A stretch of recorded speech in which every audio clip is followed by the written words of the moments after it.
അമേരിക്കയുടെ മിഡിൽ ഈസ്റ്റിലുള്ള ഏറ്റവും പ്രധാനപ്പെട്ടതും ഏറ്റവും വലുതുമായ KGL എന്നറിയപ്പെടുന്ന മിലിറ്ററി ലോജിസ്റ്റിക് കമ്പനിയുടെ വെയർഹൌസിന് ഇറാൻ ആക്രമണം നടത്തിയിരിക്കുകയാണ്. ഈ ആക്രമണത്തിൽ വെയർഹൌസ് വലിയ രീതിയിൽ തകർന്നു പോയിട്ടുണ്ട് എന്ന് ഈ വീഡിയോ കണ്ടാൽ തന്നെ അറിയും.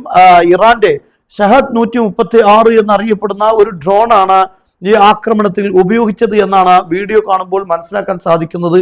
അത് നേരെ ഹിറ്റ് ചെയ്യാൻ വേണ്ടി വരുന്ന ഈ ഒരു ചിത്രത്തിൽ നമുക്ക് മനസ്സിലാക്കാൻ സാധിക്കുന്നത് ഷഹദ് 136 ആണ് എന്നാണ്.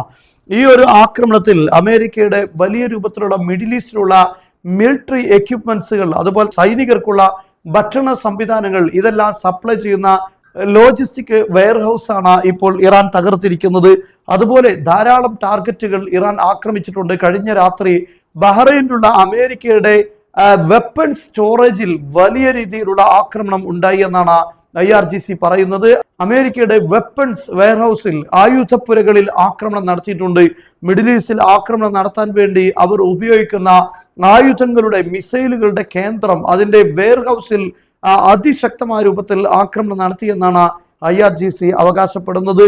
ഇതുപോലെ വലിയ രീതിയിലുള്ള ആക്രമണങ്ങളാണ് അമേരിക്കയുടെ ബേസുകളിൽ എല്ലാം നടക്കുന്നത്. യഥാർത്ഥത്തിൽ ഇതിനെയൊന്നും പ്രതിരോധിക്കാൻ കഴിയാത്ത രീതിയിൽ അതിശക്തമായി ലക്ഷ്യങ്ങളെ ആക്രമിക്കുന്നതാണ് ഇപ്പോൾ അമേരിക്ക അനുഭവിച്ചുകൊണ്ടിരിക്കുന്ന ഏറ്റവും വലിയ പ്രശ്നം. മാത്രമല്ല, ഇപ്പോൾ അറബ് രാഷ്ട്രങ്ങളുടെ മുന്നിൽ ഏറ്റവും വലിയൊരു ഭീഷണിയാകുന്നത് ഇറാനിലുള്ള പെട്രോ കെമിക്കൽ യൂണിറ്റുകൾക്ക് നേരെ അമേരിക്ക ആക്രമണം നടത്തിയാൽ തീർച്ചയായും ഇറാൻ പറഞ്ഞിരിക്കുന്നത് എണ്ണയും ഗ്യാസും മിഡിൽ ഈസ്റ്റിലുള്ള ഏതെങ്കിലും രാഷ്ട്രങ്ങൾ അത് ഉപയോഗപ്പെടുത്തുന്നുവെങ്കിൽ, അല്ലെങ്കിൽ അത് ഉൽപ്പാദിപ്പിക്കുന്നുവെങ്കിൽ അത് എല്ലാ രാഷ്ട്രങ്ങളും ഉൽപ്പാദിപ്പിക്കും.